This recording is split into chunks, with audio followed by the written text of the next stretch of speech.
The final weekend in September out in Malibu Canyon had hundreds of clamoring fanboys and girls with tents in hand to congregate in packs for the extraordinary Camp and Scream to commemorate the 30th anniversary of Joel Schumacher's classic 1987 vampire flick, The Lost Boys. Street Food Cinema presented this fun-filled weekend of all things vampires.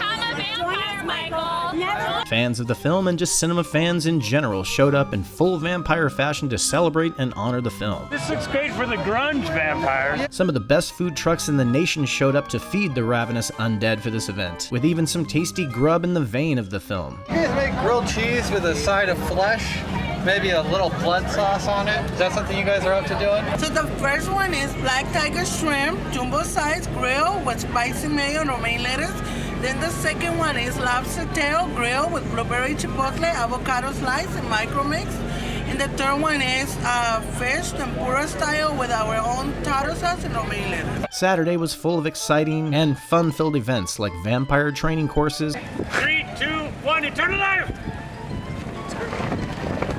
Mortals actually go through Dante's 9 circles of hell, and we find who is capable of handling eternal life. Frankly, the winner gets a pair of training fangs, and they look like this. Training fangs. And the winner, we both eat the loser. and even a photo scavenger hunt, as well as a spooky midnight hike.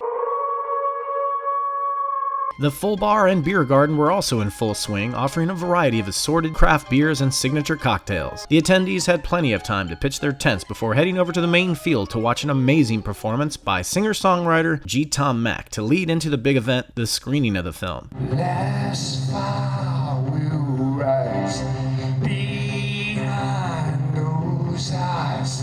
Black house will rock. Blind boys don't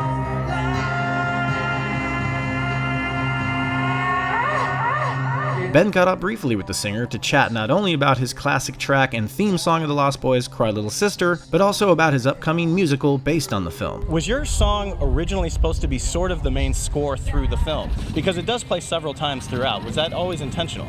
Well, it wasn't. I don't think it was intentional, other than the fact that Joel Schumacher, the director, the great director of Lost Boys, asked me to write a theme song for the film, and I basically read the script and got inspired by it and wrote it, and then it became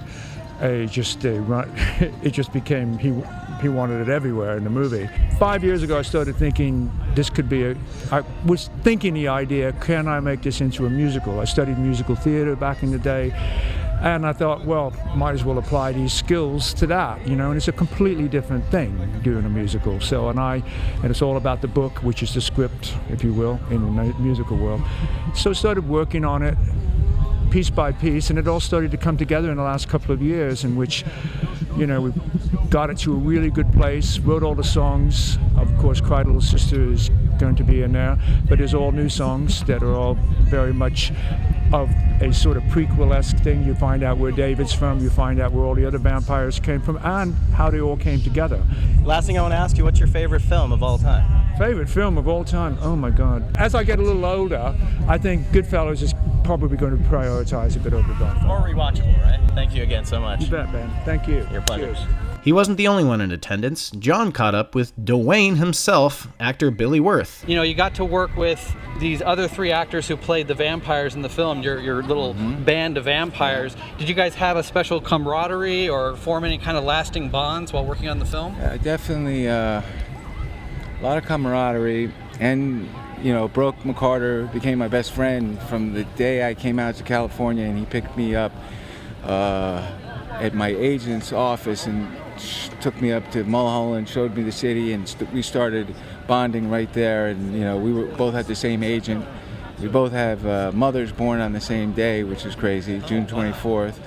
But he became, my bro, my road dog, and Kiefer, still friends with Kiefer. But Brooke was my wingman for many years. This has been for Cinema Gulp. Once again, we're at the Street Food Cinema's 30th anniversary of The Lost Boys here in the Malibu Hills. We're with the founder, one of the founders, Heather Hope Allison.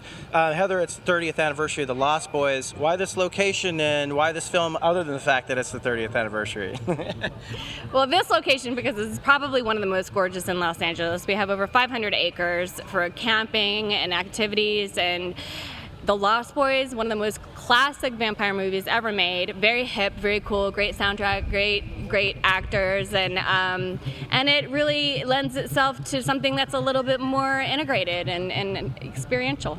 During the screening of the film, the crowd enjoyed the crisp, cool air of the canyon under the moonlight. After the film, the party really started, with a karaoke bar, bonfire for some s'mores, and a full nightclub fit for the undead. We at Cinema Gulp were honored to be part of this event, as we honor the film as a great piece of cinema, and after 30 years of existence, it's still scaring the masses and influencing future filmmakers. The Lost Boys introduced the world to some of the coolest vampires in existence. Cinema Gulp thanks Street Food Cinema for such an amazing event to cover. Be on the lookout for some future Street Food Cinema screenings coming this month. From us at Cinema Gulp, we drink your cinema. I drink it up!